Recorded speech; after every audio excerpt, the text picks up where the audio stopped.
Méditation du 27 juin, les statues volées, car toute chair est comme l'herbe et toute sa gloire comme la fleur de l'herbe. L'herbe sèche et la fleur tombe, mais la parole du Seigneur demeure éternellement. 1 Pierre 1, versets 24 et 25.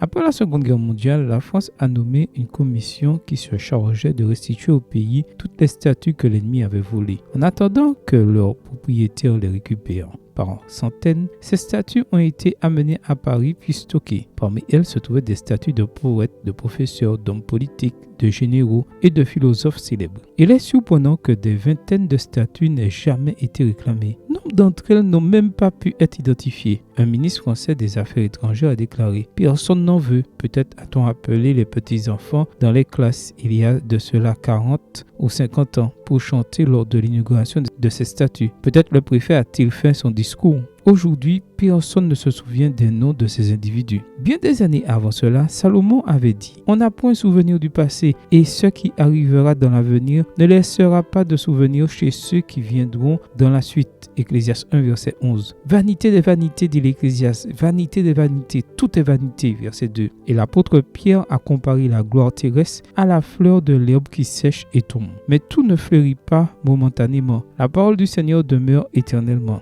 Dans le passé, la parole de Dieu a subi des attaques féroces et elle a survécu. Des nations se sont élevées au sommet de la gloire, puis ont sombré. Des hommes ont été exaltés, puis oubliés. Mais la parole de Dieu a aujourd'hui plus de vitalité et est plus glorieuse que jamais. Aujourd'hui, nous avons plus accès aux Écritures qu'à n'importe quelle autre période de l'histoire. En plus des applications qui facilitent son étude, des commentaires, des livres de méditation quotidienne comme celui-ci et de nombreux sermons à portée de clic. Et si tu adhérais à ce qui durera, à ce qui ne deviendra jamais une vanité, alors étudie et obéis chaque jour à la parole de Dieu. Tu peux obtenir l'immortalité par le salut qui est dans le Christ Jésus. Amen. Bonne journée à toi et que le Seigneur te bénisse.